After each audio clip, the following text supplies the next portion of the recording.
বাংলাদেশের most popular game হলো free fire.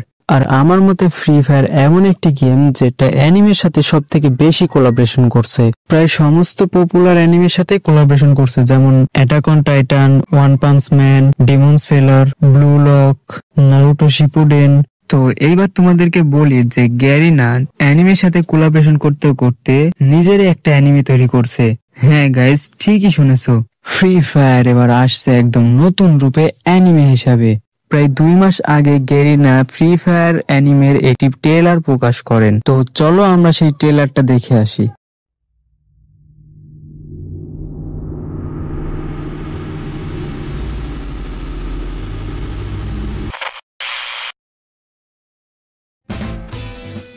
Free ফায়ারের মিউজিকটা দিছে, এটা তো কেলির মতো লাগতেছে ভাই।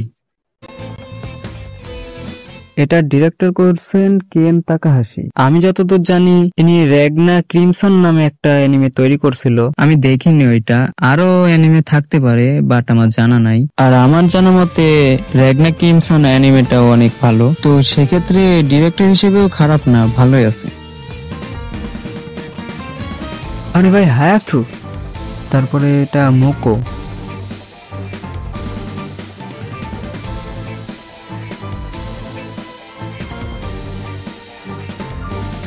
ওকে ওকে, এটা দেখে যা বুঝলাম ফ্রি ফায়ার ক্যারেক্টার গুলো নিয়ে কোনো স্টোরি তৈরি হচ্ছে।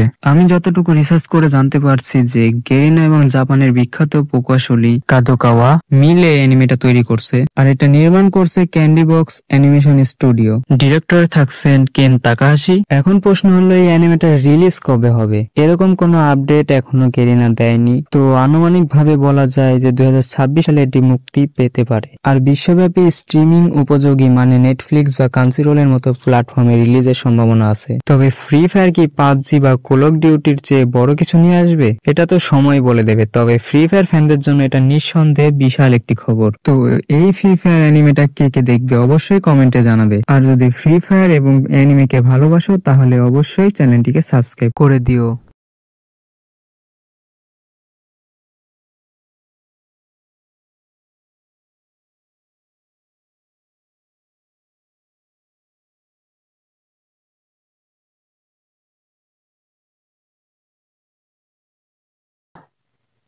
ওকে।